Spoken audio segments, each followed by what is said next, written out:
ఆర్మూర్ పట్టణ కేంద్రంలో అంబేద్కర్ చౌరస్తా వద్ద గల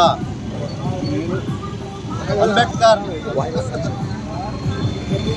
133వ జయంతిని దళిత సంఘాల ఆధ్వర్యంలో ఘనంగా నిర్వహిస్తున్నాం. అయితే అంబేద్కర్ ఆశయాలు,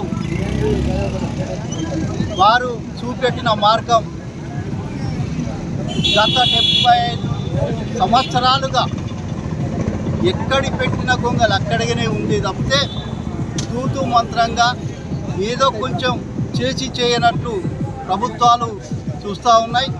మరి ఈరోజు ఎంతో ప్రపంచమంతా కార్పొరేట్ రంగాల వైపు, గ్లోబలైజేషన్ వైపు ప్రయాణం చేస్తూ ఉంటే మరి దళితుల యొక్క ఆర్థిక ఎదుగుదల, ఉద్యోగ రంగాలు, మరి అణిచివేతలు ఇంకా అదే విధంగా కొనసాగిస్తూ ఉన్నారు.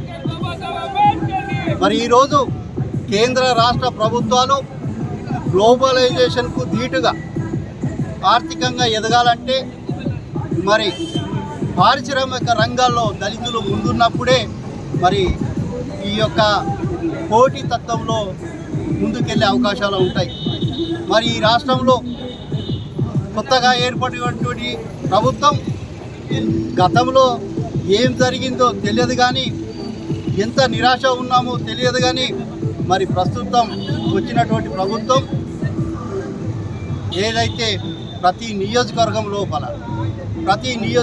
లోపల అంబేద్కర్ వ్యాపార సముదాయాలు నిర్మిస్తే ఒక ఎకరం భూమి కేటాయించి ఒక 4 అంతస్తుల భవనం ఇట్లా ఏర్పాటు చేస్తే మరి దానికి ఎస్సీ, ఎస్టీ, బీసీలందరికీ, మైనారిటీలందరికీ అక్కడ వ్యాపార సముదాయంలో ఏదేని రూములు అవన్నీ నిర్మించి అలాట్మెంట్ చేస్తే వారు వ్యాపారం చేస్తూ మరి ముందుకెళ్ళే అవకాశం, ఆర్థికంగా ఎదిగే అవకాశం ఉంటుంది.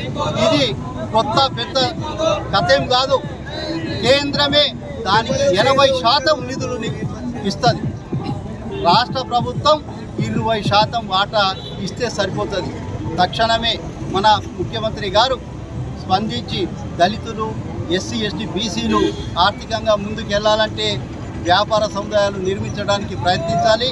మరి ఇంతేకాదు, ఈరోజు ప్రతి ఒక్కరికి ఉద్యోగం రావాలంటే వచ్చే అవకాశాలు లేవు. 100లో 15% ఈ ఉద్యోగాలు వచ్చే అవకాశం ఉంటాయి. మరి 15 మందే బాగుపడితే మిగతా